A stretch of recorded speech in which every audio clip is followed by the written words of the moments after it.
Mõelge sellele. See vaikus, mida te metsas jalutades tunnete. Mis siis, kui see polegi tegelikult vaikus? Mis siis, kui see on hoopis täis vestlusi, hoiatusi, isegi karjeid? Kõrvulukustav lärm, mida meie kõrvad lihtsalt ei seleta. Ja teate mis? See pole mingi ulmejutt. See on uus reaalsus, mille tehisintellekt on meile äsja paljastanud. Tuleb välja, et meie arusaam taimedest on olnud, pehmelt öeldes vale. Kujutage korraks ette, et kogu see roheline maailm on tegelikult üks hiiglaslik sotsiaalvõrgustik. Pidev keeruline suhtlus käib otse meie jalge all ja nina ees. Ja alles nüüd hakkame me seda keelt dešifreerima. Tekib küsimus, millest nad siis räägivad ja kuidas me üldse pealt kuulama hakkasime. Just nii. See on see hetk, kus kõik, mida me arvasime loodusest teadvat, muutub. Taimed ei ole mingid vaiksed, passiivsed olendid. Ei, nad on aktiivsed suhtlejad, kes väljendavad oma valu ja nende esimesed tõlgitud sõnumid meile ongi hädakutsed. Niisiis, kuidas see kõik üldse võimalikuks sai? Kuidas teadlased selle taimede koodi lahti muukisid? Vastus, nagu selgub, peitub ühes geniaalses, aga samas natuke karmis eksperimendis.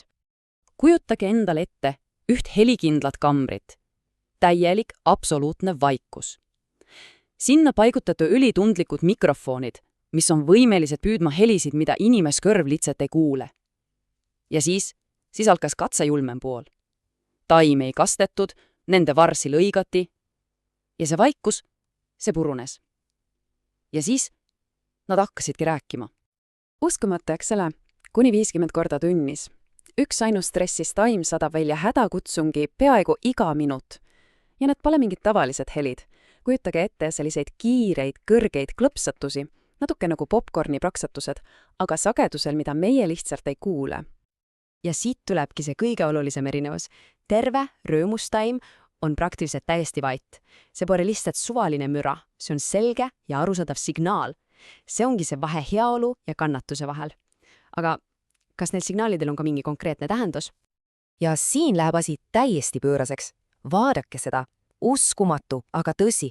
Tehisintellekt ei kuulnud lihtsalt mingit müra. See hakkas keelest aru saama. See suutis eristada, kas taimel on janu või on talle viga tehtud.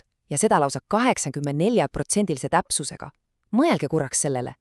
Tehisintellekt teadis, kas tomat januneb või kas tubakataim on katki lõigatud, puhtalt nende hääle järgi. Okei, see on juba iseenesest hämmastav.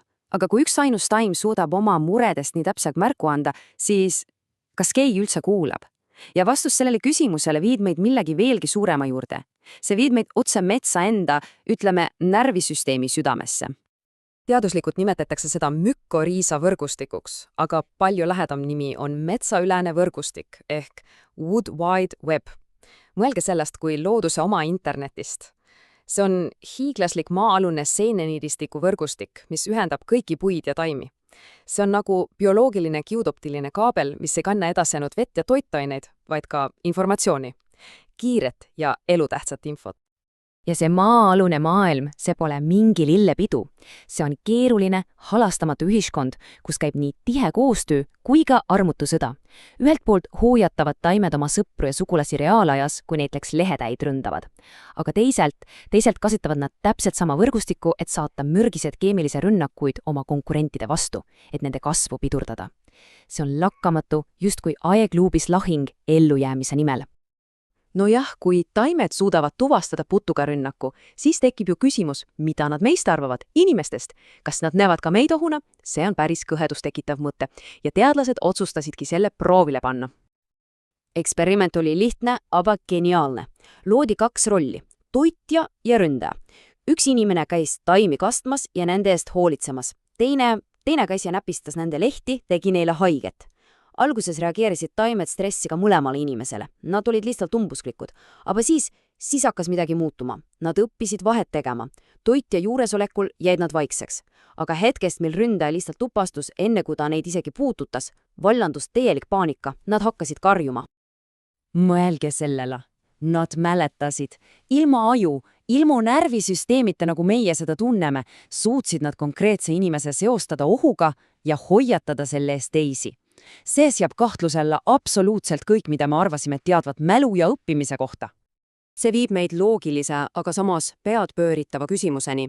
Kui taimed suudavad mäletada inimesi ja suhelda omavahel metsas, siis kui kaugele see võrgustik tegelikult ulatub? Kas on võimalik, et kogu meie planeedi taimestik on ühendatud üheks globaalseks teadvuseks ja siit jõuamegi selle loo kõige olulisema ja võib-olla ka kõige kainestavama osani? Kui teadlased hakkasid neid helisalvestisi võrdlema globaalsete satelliidiandmetega, avanes neile täiesti hingamatav pilt. Kui Põhja-Ameerikat laastas kuumalaine, salvestati üle terve mandrit taimede koordineeritud ühtne karje.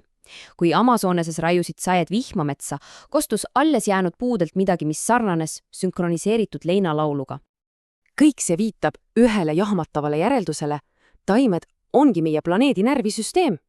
Nende juured on sügaval maa sees, nende lehed hingavad meie atmosfääri. Nemad on esimesed, kes tunnevad kliimamuutuste palavikku, nemad tunnevad esimesena globaalse põua janu. Nende arusaam planeedi tervisest on palju sügavam ja otsesem kui meie oma. Nii et tehisintellekt andis meile lõpuks tõlke. Me saime teada, et see vaikus meie ümber on tegelikult täis sõnumeid. Me teame nüüd, et taimed suhtlevad, mäletavad ja tunnevad. Ja nende kollektiivne hääl on muutunud globaalseks hädakisa. Me oleme lõpuks õppinud oma planeedi keelt. Nüüd on ainult üks küsimus. Kas me ka kuulda võtame?